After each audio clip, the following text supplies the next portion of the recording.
नमस्कार, आदाब, सत श्री अकाल। दोस्तों, स्वागत है आप सबका मेरे YouTube चैनल स्वप्निल जंक्शन पर और मैं आशा करता हूं कि आप सभी स्वस्थ और सुरक्षित होंगे। दोस्तों, आज की इस वीडियो में मैं किसी खबर की बात नहीं करूंगा, लेकिन वर्तमान परिवेश में जिस ज्वलंत विषय की बारे में बात हो रही है उस पर आज एक बात करूंगा। दरअसल मैंने कुछ पंक्तियां लिखी हैं जो कि इस देश में 2 डीज के बारे में है। जी हाँ, 2 डीज यानी डेमोक्रेसी और डायनेस्टी। आप सबको याद होगा दोस्तों कि इस देश के उपराष्ट्रपति वेंकैया नायडू जी ने वर्ष 2017 में एक बयान दिया था और वो बयान ये था कि dynasty is nasty in this country.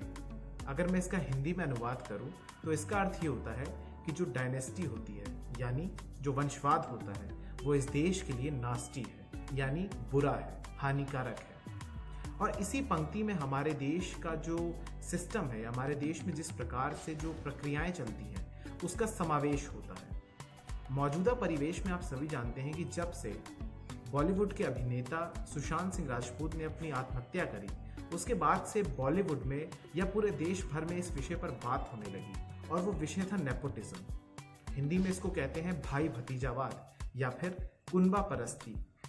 दरअसल हर व्यक्ति बॉलीवुड में फैले इस नेपोटिज्म की बात कर रहा है, लेकिन आज मैं आपको अपनी पंक्तियों के माध्यम से इस देश में जो पॉलिटिक्स है यानी जो सियासत है, राजनीति है, उसमें किस प्रकार से परिवारवाद या फिर वंशवाद, ये अलग अलग ही स्वरूप हैं, लेकिन इनका मकसद एक ही होता है। इनका उद्देश्य यही होता है कि वो किसी प्रकार से अपने जो हितैषी लोग हैं या उनसे जो संबंध रखते हैं लोग जो पावर में होते हैं उनको प्रमोट करना, उनके हित के लिए ही काम करना। और इसमें कई बार ऐसा होता है कि जो लोग सक्षम नहीं होते हैं वही लोग आगे आ जाते हैं और जो फ्रेश टैलेंट होता है, रॉ टैलेंट होता है, वो कभी नहीं आ पाता है। तो ज़्यादा बात ना करते हुए मैं सबसे पहले जो मैंने चंद पंक्तियां लिखी हुई हैं उसको आप जरा मैं आपके सामने सुनाता हूँ। इसके बाद मैं आपसे आपकी राय लूँगा और इसके बाद मैं एक संवाद भी आपसे करूँगा दोस्तों। तो चलिए पहले मैं आपको पंक्तियाँ पढ़कर सुनाता हूँ कि ये कैसा लोकतंत्र है जहाँ हावी होता राजतंत्र है, फिर भी मेरा भारत स्वतंत्र है, गणतंत्र है। इससे पारदर्शिता को क्षति पहुंचती है, विश्वसनीयता का नुकसान होता है। जब पहले से ही ऊपर बैठा माता पिता चाचा चाची मामा मामी नाना नानी दादा दादी बैठी होती है। दरअसल इसमें आप अपने अनुभवों और सहूलियत के अनुसार जो भी आपने अपनी जिंदगी में देखा हो उसके अनुसार आप लोगों को जोड़ सकते हैं या घटा सकते हैं। इसमें आप संशोधन कर सकते हैं, इसके लिए आप स्वतंत्र हैं। लेकिन मैं निश्चित रूप से ये कह सकता हूं कि आपने अपने जीवन में कई बार परिवारवाद और वंशवाद के कारण चैलेंजेस को फेस किया होगा। अब तनिक अपना ध्यान अगली पंक्तियों पर आकर्षित कीजिए। प्रजातंत्र में फिर कैसा मतदान, कैसा चुनाव, जब कोई खेलता ही नहीं नए उम्मीदवारों पर दांव। सियासी कुनबा बढ़ाया जाता है, जनता को भावनाओं में डुबोया जाता है। गोलाकार संसद में बैठकर चीखना चिल्लाना लगा रहता है। जीत जाने के पश्चात वो प्रतिनिधि कभी अपने क्षेत्र में नहीं दिखता है। इस चकाचौंध के तले एक अंधेरा है जहां पर फ्रेश टैलेंट्स को जाता घेरा है। लेकिन तू घबरा नहीं, थक नहीं, मेहनत कर, परिश्रम करता जा। विश्वास रख उस रब पर, विश्वास रख उस ईश्वर पर, विश्वास रख उस परवरदिगार पर। वो तेरे साथ है, डरने की क्या बात है। वो तेरे साथ है, डरने की क्या बात है। पहाड़ों को चीर कर तू स्वयं रास्ता बना, पहाड़ों को चीर कर तू स्वयं का रास्ता बना। किसी भी चीज पर या किसी की सिफारिश पर अपना विश्वास न जता, अपना परिश्रम को किसी की सिफारिश के तले दबाना नहीं है। अगर आपके जीवन में कई बार ऐसा होता है और होता होगा भी और हुआ भी होगा कि कई सारे लोग ऐसे आ जाते हैं जो कि सिफारिश के दम पर या जिसको हम नेपोटिज्म कहते हैं उसके कारण वो उच्च पदों पर आ जाते हैं, आसीन हो जाते हैं। लेकिन इसका अर्थ ये कतई नहीं होता है कि जो रॉ टैलेंट है या जो फ्रेश टैलेंट है या फिर जो सक्षम है उसको कोई स्थान नहीं मिलेगा। हाँ, कुछ देर बाद मिलेगा या कुछ ज्यादा परिश्रम के बाद मिलेगा, लेकिन उसको स्थान जरूर मिलेगा।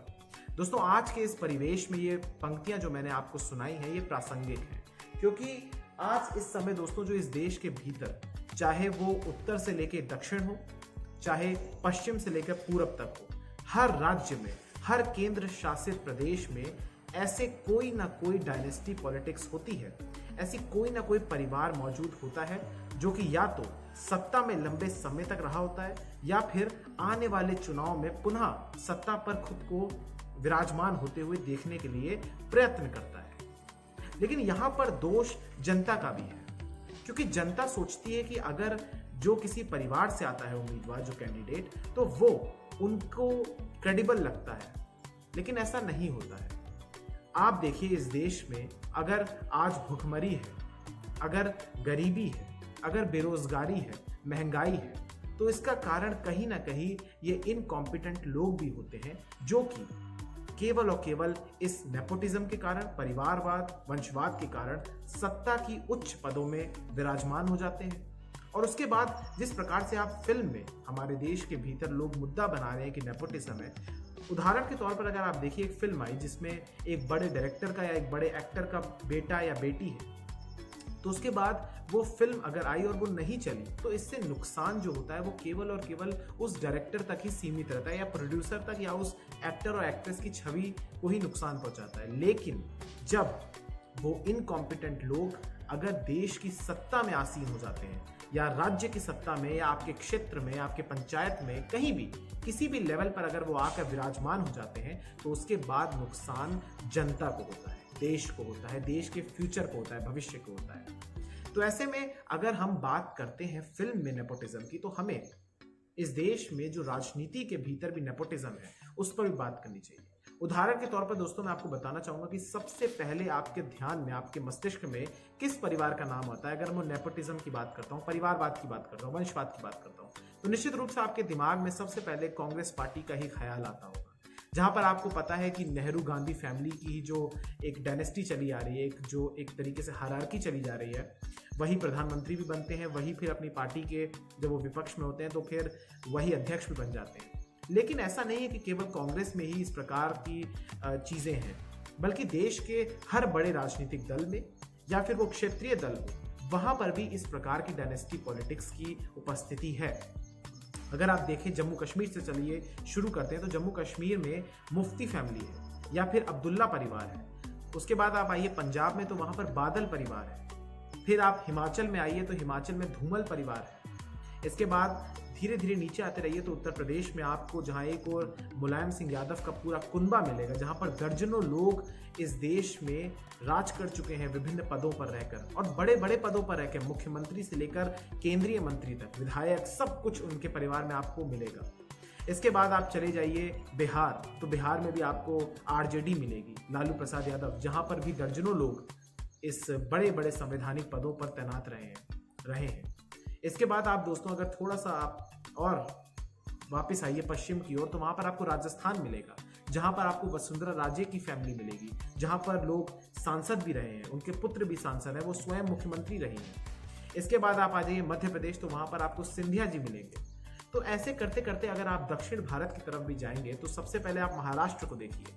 महाराष्ट्र में भी किस प्रकार से शिवसेना का कुनबा है, या फिर वहां पर भी कांग्रेस पार्टी से पृथ्वीराज चौहान का पूरा कुनबा है, या फिर देवेंद्र फडणवीस जो कि इस समय विपक्ष में है, उनका भी कुनबा है। तो इस प्रकार से अगर आप देखें तो देश के हर राज्य में आपको कोई ना कोई डायनेस्टी से मिला जो संबंध रखने वाला मिलेगा। अगर आप दोस्तों आप और उदाहरण अगर आप देखें, तो दरअसल अगर आप दक्षिण में तेलंगाना चले जाइए, या फिर आंध्र प्रदेश चले जाइए, या फिर तमिलनाडु में, और ये तो दोस्तों मैंने आपको चंद नाम बताए हैं, लेकिन इसकी सूची बहुत लंबी है और शायद ये वीडियो कम पड़ जाए, लेकिन सूची के सारे नाम मैं आपको नहीं बता पाऊंगा। तो ऐसे में दोस्तों निर्णय आपको ही लेना है कि क्या आप सक्षम लोगों को चुनेंगे या फिर केवल और केवल उन्हीं को चुनेंगे जिनका एक बैकग्राउंड है, जिनकी एक पृष्ठभूमि है। क्योंकि दोस्तों ये देश सबसे बड़ा लोकतंत्र है। इस देश को ये गौरव प्राप्त है कि विश्व भर में सबसे बड़ा लोकतंत्र भारत है, जहां पर करोड़ों की संख्या में मतदाता हैं जो कि एक सरकार चुनते हैं। 90 करोड़ से अधिक मतदाता हैं इस देश में रजिस्टर्ड, जो कि चुनते हैं सरकार को, सक्षम है अपने इस वोट के दम पर, अपनी इस उंगली के दम पर। लेकिन अगर हमें डायनेस्टी पॉलिटिक्स में या फिर वंशवाद में तब्दील होते हुए लोकतंत्र में, प्रजातंत्र में नहीं अगर परिवर्तित होना है तो हमें केवल और केवल अपने विवेक से, अपने बुद्धि से निर्णय लेने की आवश्यकता है। आज की इस वीडियो में दोस्तों कोई खबर नहीं थी, लेकिन अगर मैं आपको एक छोटा सा आपको तथ्य दूं तो वो दरअसल ये है कि इस देश में जो संसद, जो मौजूदा 17वीं लोकसभा जो चल रही है, जिसका नेतृत्व प्रधानमंत्री नरेंद्र मोदी कर रहे हैं, उस लोकसभा में भी विभिन्न दलों में एक बड़ी संख्या में लोग ऐसे हैं जिनका कोई ना कोई बैकग्राउंड है। जो सांसद वहां पर हैं वो ऐसे हैं जिनका बैकग्राउंड पुराना है, यानी या तो उनके परिवार में कोई मुख्यमंत्री रहा है, या स्वयं प्रधानमंत्री रहा है, या फिर सांसद ही रहा है। तो मैं ये नहीं कहना चाहता हूं कि जो फैमिली बैकग्राउंड से आते हैं तो वो सभी गलत होते हैं, लेकिन अधिकांश ऐसे होते हैं जो कि इनकॉम्पिटेंट होते हैं। उन्हीं को हमें हटाना है, तभी इस देश में बदलाव आएगा। वरना कांग्रेस आएगी देश में, फिर बीजेपी आएगी, फिर 10 साल बाद, 5 साल बाद फिर कांग्रेस आ जाएगी, फिर बीजेपी आ जाएगी। इसी प्रकार से हम लोग इसी गेम में उलझे रहेंगे और बहुत ही कम लोग ऐसे होते हैं दोस्तों। और यही सब देखकर उन लोगों को निराशा होती है जो कि निश्चित रूप से अगर आना चाहते हैं तो वो ये सोच कर नहीं आते कि इस दलदल में, इस राजनीति के दलदल में केवल और केवल उन्हीं लोगों को समर्थन मिलेगा जिनका कोई बैकग्राउंड होगा। तो इस चीज़ को हमें चेंज करने की आवश्यकता है। दोस्तों मैं यही आपसे कहना चाहूँगा कि प्लीज़ कृपया करके आप जागरूक रहें और अपने आसपास जो भी चीज़ें हो रही हैं, जो भी गतिविधियाँ हो रही हैं, उन पर पाखी नज़रें रखें, उनका एनालिसिस कीजिए। और अच्छा एनालिसिस आपको कहाँ मिलेगा वो भी मैं आपको, पहले तो आप अपना स्वयं का एनालिसिस कीजिए, स्वयं के विवेक से आप एनालिसिस कीजिए और उसके बाद स्वप्निल जंक्शन पर आकर आप मुझे अपनी प्रेजेंस से धन्य कीजिए। दोस्तों बहुत बहुत धन्यवाद आपका इस वीडियो को देखने के लिए। मैं उम्मीद करता हूं दोस्तों आपको ये वीडियो पसंद आई होगी, मेरा कंटेंट आपको पसंद आ रहा होगा। मैं आगे भी बहुत मेहनत के साथ आऊँगा और आपको अच्छा कंटेंट डिलीवर करने की पूर्ण रूप से कोशिश करूँगा। इसके अलावा दोस्तों मैं आपसे एक निवेदन ज़रूर करना चाहूँगा कि कृपया करके मेरे इस चैनल को, अगर आप नए हैं तो आप इसको प्लीज़ सब्सक्राइब ज़रूर कीजिएगा। जो बगल में बेल का आइकन है उसको ज़रूर प्रेस कीजिएगा दोस्तों, ताकि जब भी मैं अपनी कोई भी वीडियो आपके पास डालूँ आप तक उसका नोटिफिकेशन ज़रूर पहुँच जाए। इसके अलावा अगर आपको ये वीडियो अच्छी लगी है, आपको पसंद आई है, तो अपने प्लीज़ इसको लाइक कीजिए और इसको शेयर कर दीजिए। जिस भी आप व्हाट्सएप ग्रुप का हिस्सा हैं या फिर आप फेसबुक पर चलाते हैं तो वहाँ पर आप हर जगह, हर सोशल मीडिया प्लेटफॉर्म पर अगर आपको पसंद आया मेरा काम तो कृपया करके इसको आप शेयर ज़रूर कीजिएगा दोस्तों, क्योंकि अच्छी चीज़ें ज़रूर शेयर होनी चाहिए।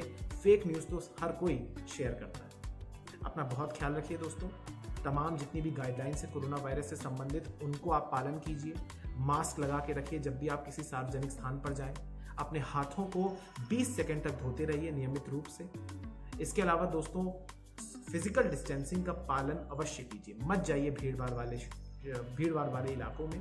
इसके अलावा दोस्तों आशा रखिए और प्रार्थना कीजिए कि 15 अगस्त तक जो एक बायो वैक्सीन, जो कि कोरोना वैक्सीन, कोवैक्सीन नाम से जो भारत बायोटेक जो लॉन्च करने की बात कह चुका है, वो सच हो जाए बस, ताकि इस जो ये समस्या, इससे निपटारा हो, इससे हम सबको निजात मिल सके। बहुत बहुत धन्यवाद, बहुत बहुत शुक्रिया आपका। जय हिंद, जय भारत, वंदे मातरम, नमस्कार।